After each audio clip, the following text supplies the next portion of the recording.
Hello students, इस video में हम लोग पढ़ेंगे फंक्शन का यानी कि फलन का एक इम्पॉर्टेंट टॉपिक जो कि आपकी एनसीईआरटी की एक्सरसाइज 1.3 से संबंधित है, रिलेटेड है। तो वो है कंपोजिशन ऑफ फंक्शन। लेकिन उसको पढ़ने से पहले थोड़ा सा इंट्रोडक्शन ले लें कंपोजिशन ऑफ रिलेशन का। छोटा सा टॉपिक है कंपोजिशन ऑफ रिलेशन, इजी सा है।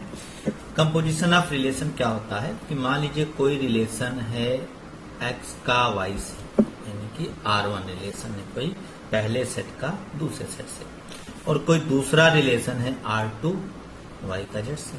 तो अगर हम x का z से रिलेशन बना दें तो कुछ इस तरह लिखा जाएगा। पहले जो रिलेशन है R1 वो लिखा जाएगा, कंपोजिशन का साइन लगेगा यहाँ पर, यानी कि संयोजन। कंपोजिशन को हम लोग हिंदी में संयोजन बोलते हैं, ठीक है। तो संयोजन यानी को ओ ऑपरेशन पढ़ते हैं और R2 ये लिखा जाएगा। और ये संबंध बना है, रिलेशन बना है किसके बीच, x का z से। जैसे मैंने उदाहरण भी ले रखा है, जैसे यहाँ पे मैंने R1 ले लिया, कुछ एलिमेंट ले लिया R1 में 1 2 2 4, 1 का 2 से, 2 का 4 से, कुछ भी बना दीजिए। और R2 ऐसे बना दिया, 2 का 7, 3 का 6, 5 का 9 से, कुछ भी ऐसे बना दिया आपने। आपसे कहा गया इनका कंपोजिशन निकालिए। तो आप क्या करेंगे, सर्वप्रथम आप R1 में जाएंगे। R1 में देखेंगे 1 का रिलेशन किससे है, 2 से। तो हमने लिख लिया 1 का रिलेशन 2 से। पहले इधर वाले को लेंगे, पहला रिलेशन हमेशा इधर वाले से रहेगा। फिर ऑपरेशन के इधर R2 में जाएंगे और देखेंगे क्या R2 का रिलेशन किसी से है कि नहीं। तो आप देख रहे हैं यहाँ 2 का रिलेशन किससे है, 7 से। तो 1 का 2 से है, 2 का 7 से है, तो हमने 1 का किससे बना दिया, 7 से। ये बन गया इन दोनों क्रमिक युग्म यानी कि ऑर्डर पेयर का संयोजन। ऐसे आगे भी करेंगे। 2 का 4 से है, तो 4 का देखिए किसी से है, किसी से नहीं है, छूट जाएगा। 3 का 5 से है, 5 का 9 से है, तो 3 का 5 से, 5 का 9 से, तो 3 का 9 से बना दीजिए आप। तो ये बन गया। और कहीं 5 का अगर और भी हो तो आगे भी बन जाएगा। तो इस तरह से ये आपका इन दोनों संबंधों, इन दोनों रिलेशन का कंपोजिशन यानी कि संयोजन प्राप्त होता है। इसी प्रकार का आपने एक चीज देखा होगा, ट्रांजिटिव रिलेशन यानी कि संक्रमक संबंध। तो आप इसमें और इसमें कंफ्यूज मत होइएगा, क्योंकि ट्रांजिटिव रिलेशन यानी कि संक्रमक संबंध में क्या होता है, पहला संबंध भी R होता है, दूसरा संबंध भी R होता है। जब पहले का तीसरे से बनाया जाता है तो वो भी क्या होता है, R, यानी कि उसमें संबंध में कोई बदलाव नहीं होता है। R और प्राप्त भी क्या होता है, R।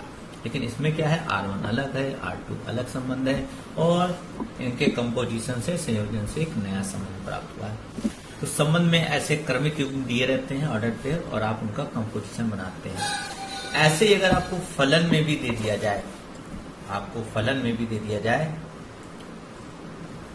इसी तरह का संबंध, F1 दे दिया जाए, 1 to n ऑर्डर पेयर आगे भी जो भी दिए गए हों, और F2 ऐसे ही दे दिया जाए, और आप एकदम वैसे ही आप कंपोजिशन बना सकते हैं फंक्शन का, जैसे आपने रिलेशन में बनाया है। लेकिन फंक्शन का कंपोजिशन थोड़ा और जटिल हो जाता है, और उसका कारण यह है कि इसके डोमेन को डोमेन में भी क्या रखा जाता है, ध्यान रखा जाता है।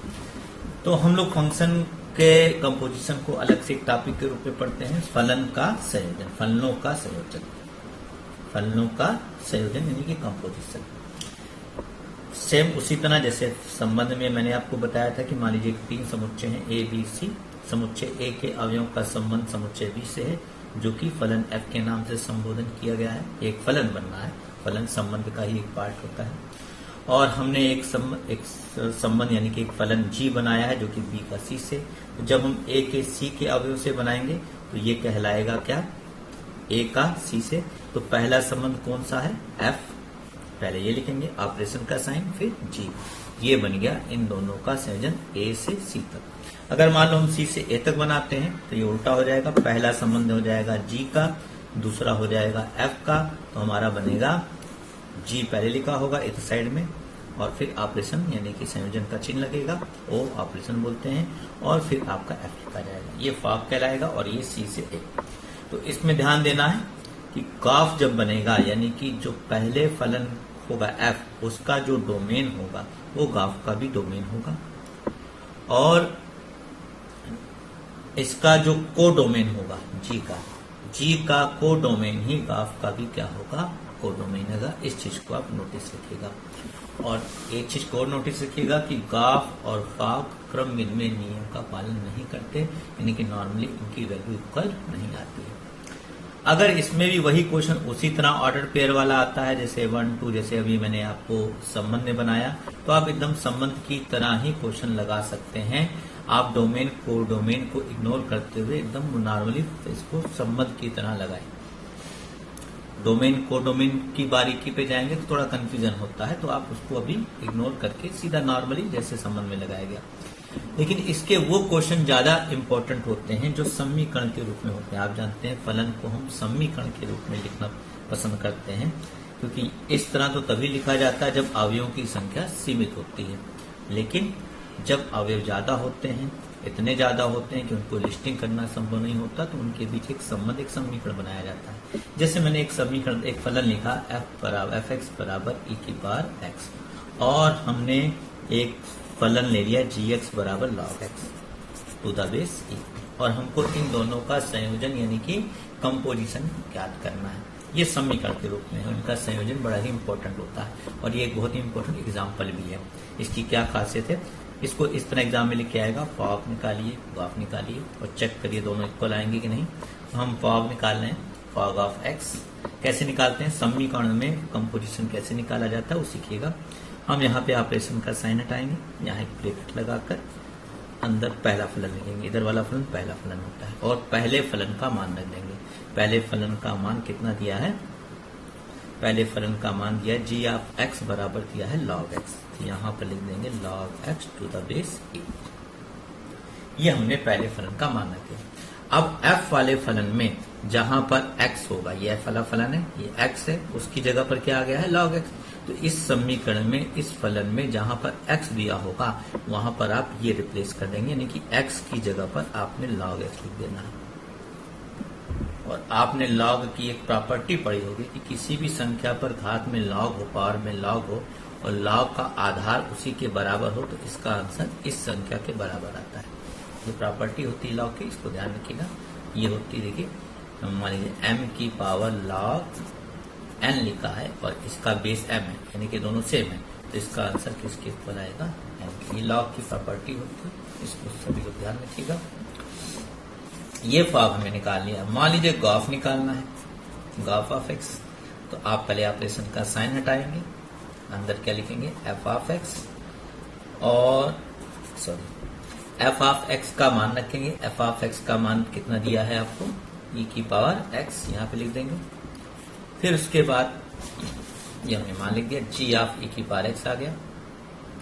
अब g वाले फलन में, ये g है ध्यान रखिएगा, g वाले फलन में जहां पर e⁻x है, जहां पर e⁻x है, वहां पर अब आपको क्या करना है, देखिए g वाला फलन ये है आपका log x हो गया।